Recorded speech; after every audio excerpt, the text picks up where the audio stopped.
সমস্যা, সত্যি আমার খুব পছন্দ। তবে খাবো তো, তাহলে পানিটা নিয়ে আসি।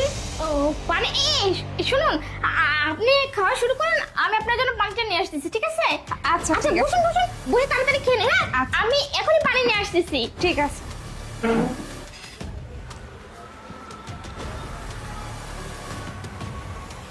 ম্যাডাম, দাঁড়ান ম্যাডাম, খাবারটি আপনি খাবেন না।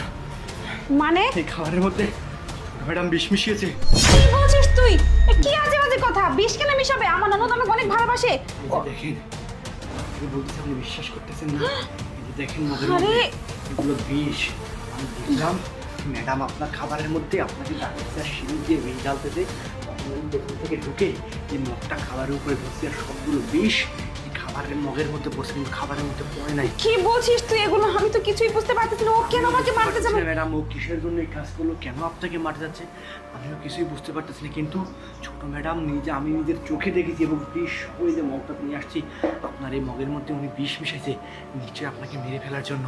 আরে! বুঝতেছি না ম্যাডাম, বিশ্বাস করুন, আমার কাছে যদি বিশ্বাস না হয় ম্যাডাম আসলে ওনার সাথে অভিনয় করে যান, শেষে ওনাকে ভালোবেসে এই খাবারটা খাওয়ানোর চেষ্টা করুন যে ননদ ভাবি একসাথে খাবো আজকে, এরকম ধরনের কথা বলে তাকে মন ঘুরিয়ে এই খাবারটা খাওয়ানোর চেষ্টা করুন, দেখুন কেউ খাওয়াতে পারেন কিনা।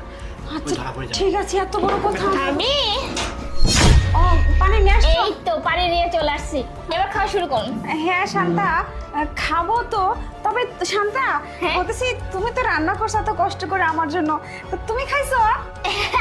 আমারটা রাখা আছে টেবিলে, আগে আপনি খান, তারপরে খেয়ে বলুন কেমন হয়েছে, তারপর আমি খাচ্ছি। আরে শোনো না, বলতেছি ননদ ভাবি তো একসাথে হওয়াই হয় না।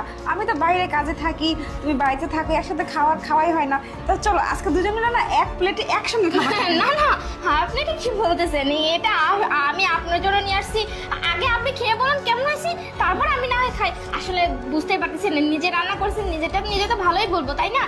আচ্ছা, ঠিক আছে। দেরি কেন করতেছেন? একবারে খাবারটা ঠান্ডা হয়ে যাচ্ছে, আর ঠান্ডা হয়ে গেলে কিন্তু খাবার একদম স্বাদ লাগে না। শুরু করুন, শুরু করুন। আচ্ছা হ্যাঁ, খাবো তো। বলছি শোনো, আমি তো মনে করো তোমাকে অনেক ভালোবাসি, তুমি আমাকে ভালোবাসো, আমি তোমাকে একটু খাইয়ে দিই, ঠিক আছে? না না তারপর আমি না না খাই। না, প্লিজ জোর করবেন না। আমি যেহেতু আপনার জন্য, আর ও বুঝতে পারছি, আমি আজকে নিজ হাতে আপনার জন্য রান্না করেছি, তাই আপনি খেতে যাচ্ছেন না। ওকে ঠিক আছে, খেতে হবে না, দেন। আরে না না, শোনো, বলতেছি মানে তুমি একটু খেলে আমি একটু খেলে আমাদের দুজনেরই ভালো লাগতো, দুজনে মজা করে খেতাম গল্প করতে করতে, বুঝো না? আমি তো